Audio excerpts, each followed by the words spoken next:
Hi everyone. I know we had food and lunch, so we bear with us for next 20 minutes. We'll bore you with some interesting stuff. And so we have three amazing people, one of my close friends, all of them.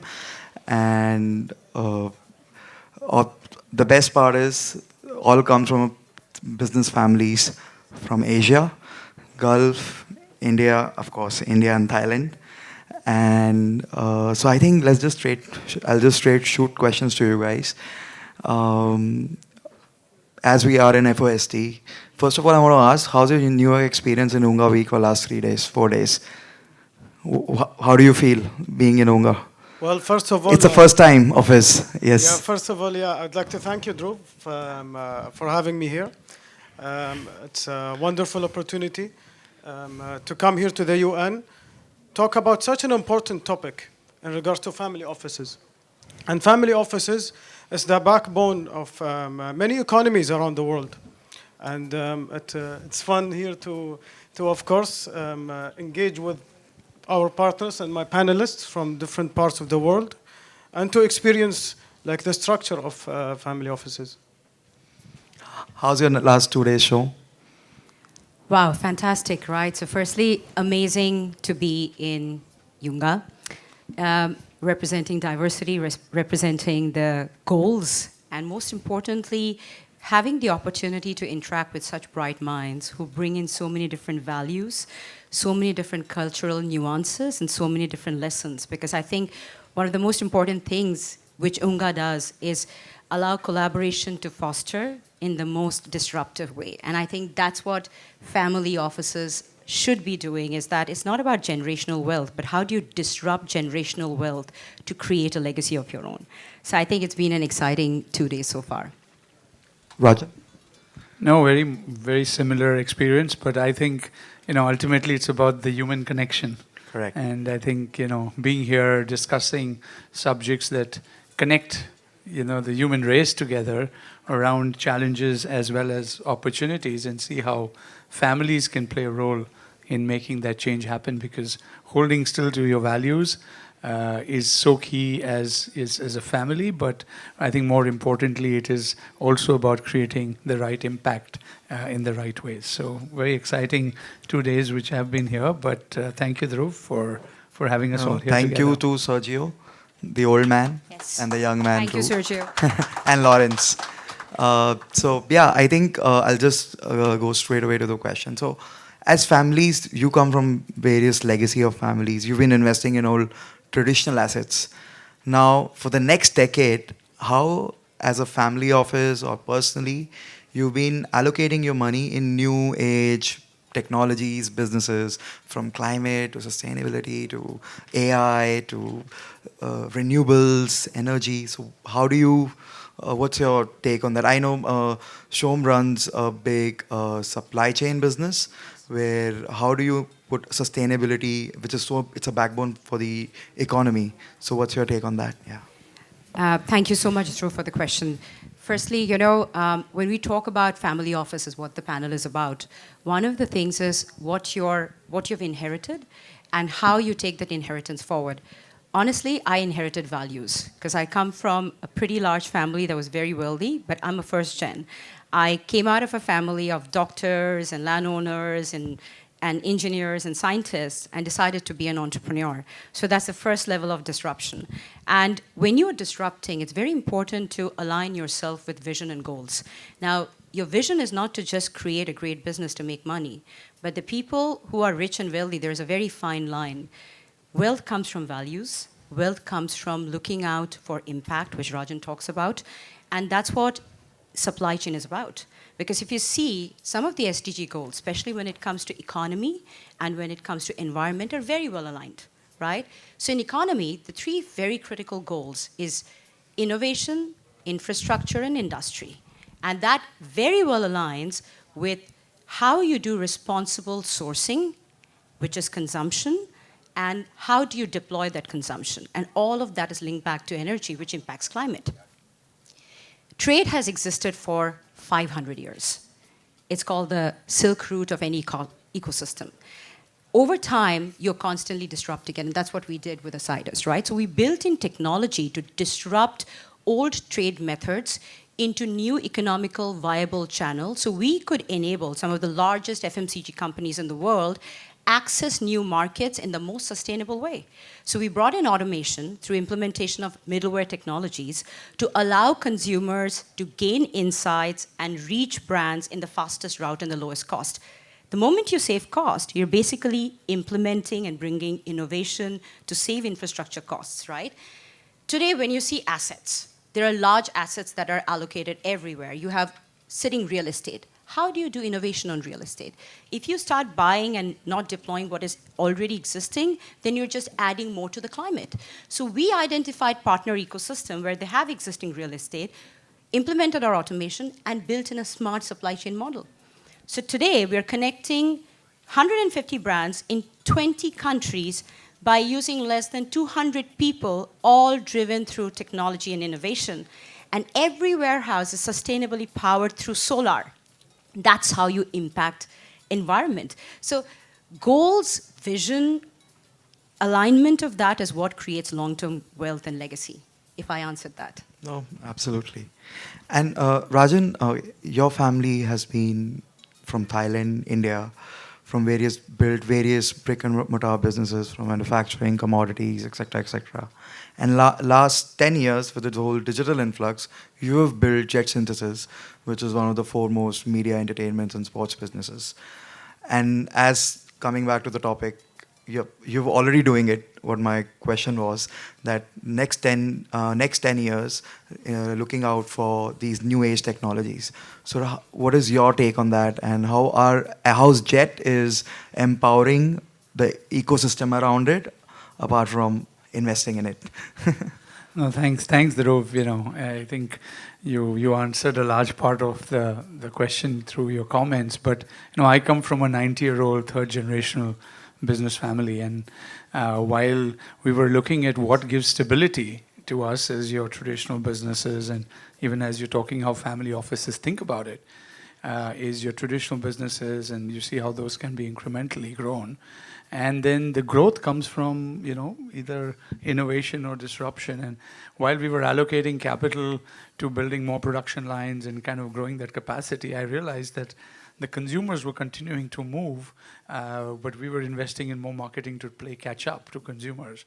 So we said, rather than that, let's go completely digital. We'll serve the digital always generation, the Gen Zs, and play a key role in the daily digital life. And initially making family office investments to acquire minority stakes in companies or invest through funds, we ultimately decided that these are going to be our businesses for our group 30 years from today. And we really envisioned what that would look like and folded that back. And today we pioneered things like esports in India. We run India's largest mindfulness platform. We've been able to create wellness and livelihoods around the creator economy. I mean, with AI, I think the biggest shift is going to be livelihoods. How are people going to earn money that can sustain? It's no longer a career for a lifetime. It's multiple careers in a day. And how do you equip the young generation to be able to look at some of these opportunities? And through a daily journey in a digital world, we've been able to now identify so many new areas for growth. India, I always say, is a country, and we're talking about a developing country that's poised to become a developed country by 2047. The Prime Minister has a vision, and the industry has collaborated to make that happen. And it's not going to happen, without large parts of innovation and things coming together with young people, because I don't think ever in the history of mankind has a democratically elected country of 1.4 billion people transformed itself from an emerging country or a developing country to a developed one. And the opportunities are across. So 1.4 billion people, you have 400 million bottom of the pyramid at the baseline in terms of their livelihoods, another 500 million which are middle class, then the upper middle class of a few hundred million, and then the rich. And every time there is a shift in incomes, a few hundred million people move up or down. That's the best way to look at a country like India. And now the beauty is that whatever we have built in terms of capabilities, And what you rightly mentioned earlier, the affordability of those solutions, as they go global, you're creating great opportunities. So I think that's the shift. So we said first decade we'll build in India, second decade from India to the world, and the third will be a global company, wouldn't matter. So that's our 3 decades, how we've envisaged our family. Yeah, and also growth. I'd like to add something is like individuals, usually if they would invest in something, they would invest in something that they have experienced. Like for example, in this part of the world, people that were born in the 50s, when they were in the teens and they were like young adults, the stock market wasn't something that was, such a hype like people that were born in the 70s, for example. So the people that were born in the 70s got to see the hype and experience the stock market in the 90s and in the early 2000s. So the market has shift, of course. So that's the value that other generations do add into family offices. I think I know a lot of Sheikh Mohammed's cousins. They are big in stock markets and they're killing it. And so that is something. Coming back to you were talking about sports. Now from India, let's go to Gulf. Qatar has positioned itself in last few years as a strategic hub. You got sports there. FIFA happened there. With global AI companies coming there now. Qatar has been investing all over the world from their institutions. You as a family or you as an individual, how do you see Qatar roles from a global standpoint? Yeah. Yeah, well, first of all, Qatar's economy has been, of course, well known of its energy sector. The last couple of decades, the ambitions were there to try to diversify the economy. Of course, like one of the sectors that is very well developed now is like, for example, the logistics sector. You've got the aeronautical industry. You've got the maritime industry, making use of its position in the Middle East, which is like the center of the world. It did a lot to try to bridge between the East and the West, whether it's through trade or through tourism. Other sectors like, for example, education and research hub, partnering with like the world's highest ranked international universities, did create a kind of a hub for like evolving technologies. Like for example, you've got AI, mechanical sciences, and you've got material sciences. You've got biomedical science, fintech, many other industries as well, like sports and entertainment. That is, evolving around the region, the whole region only, not only Qatar. So yeah, a lot has been going there in the Middle East or in the Gulf in particular. Interesting. I want to add something to what Sheikh Mohammed said. Today, Gulf has become pretty much, how if you see how history repeats itself, right? The Mesopotamian and the medieval, historians would call it the Silk Route, right? Because it would connect. Today, that's what Gulf has become. And with all the industrial and trade benefits that's coming in, it's one of the most easiest countries to operate in. The kind of support that you get, I lived in the US for many years. I moved to Dubai a couple of years back to expand my business, and now Qatar and so on. I never looked back because the public-private partnership and the support system is just epic. And that's something that you guys have done phenomenally well, is that in 25, 30 years, you've adopted innovation faster than a lot of developed economies in the world. And that's why it's become the hotbed of revolution now. Yeah, and also, like, for example, it has encouraging tax rates for a lot of global players in the world. So that's why a lot of global companies from different parts of the world do try to make its presence in the Gulf. And it's logistically one of the most viable places for trade. Exactly, yeah. Rajan, I think this is the right platform to mention that you've been associated with a lot of organizations globally in empowering various causes, from sustainability, women, like you've been part of Aspen, leading Aspen.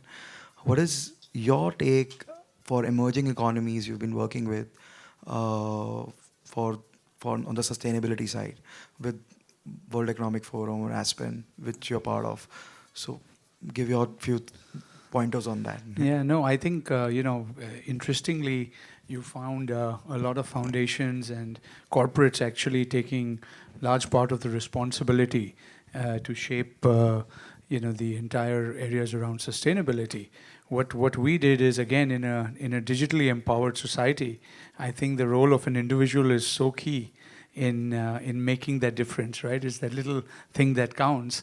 How do you just use consumption as a mechanism to be able to define a score that rates you on something that's sustainable, recognized.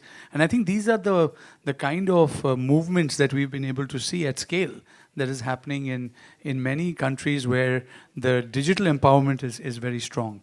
And I want to take that point a little further because, we've always talked of corporate social responsibility and, companies coming together to address this.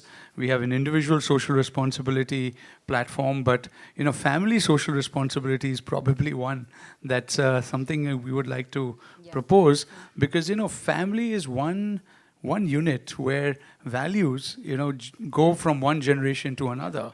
We see businesses go from one generation to another. We see now family offices investments going. So why not philanthropy, the causes that you represent, actually go from one generation to another? I mean, if I'm a conscious consumer and organic, why shouldn't my children be, carry forward some of those values? As a matter of fact, we find in next gen it's happening the other way around, and it's so encouraging when you see young people today who are very conscious about the choices they make, the causes that they stand for. It's actually an inspiration. So I think at a family level, and what Aspen has done in India, we've called it the Ananta. So it's the Aspen values from the US, it's the Indian combination of the values from there, and the combination is what we look at, as the new values that generate across a family. So it's very exciting when you have the ability to engage across generations using technology. And I think at this, areas where we're going to see a tremendous amount of your favorite word of disruption coming in how we all think of the future and how should we be working to build it. And Rajan, you say this as something I want to add too, that sometimes family offices, when you see diversification, I'm in technology. I built a technology company. My parents are complete medical professional. They're all surgeons. And then they come from a family of real estate. But guess where my biggest allocation of investment is art, right? Diversification is also rooted in culture. So I do a lot of consumer, and here is one of my early investors, Rajan, and because he believed in me and I could diversify my wealth, my family office invests in consumer, health tech, going back to my roots, real estate, going back to my roots, because that's where my lineage comes from, but real estate with innovation, and finally art, right? One of the things that we actually do not pay a lot of attention to is that there are so many other forms of assets that have larger value proposition that transients beyond culture, ethnicity, because they represent common human sentiments. And that's why I say the word disruption is because thinking is, hey, if I made my money in a CPG or if I made my money in real estate, I'm only going to do that. That's not how you actually build long-term legacy. Because if you're remembered as a legend, it's because you did something differently. Yeah, thank you. I also invested. Oh, how can I forget? So I have to tell this. If you want your business to be a free cash flow, profitable, long-term business, take money from Dhruv. This guy is lucky. I've known him for 12 years. She's into numbers. She does matchmaking. So she says I'm lucky for her because numbers match. Okay, so the other thing that we do, if you guys need a little bit of astrology, numerology, talk to this guy. He's brilliant at it. I'm a big believer of numbers, the cosmos, the maths, because I've been like a complete crazy mathematical fan. But at the end of the day, there's something that, again, it goes back to culture and roots, right? Faith is the foundation of the future. And we all are here because we have faith. Perfect. Thank you so much. I think we'll wrap up. Thank you, Sergio, Lawrence, entire public team. It was a phenomenal experience for our organization or our members who flew down from Asia. And it's been phenomenal, entire Unga. So thank you so much. Thank you, Rajan, Shovan, Sheikh Mohammed. Thank you. Just to wrap up quickly, I would like to thank you again for hosting us here again. Thank you. It's a wonderful opportunity. Thank you. Thank you, everyone.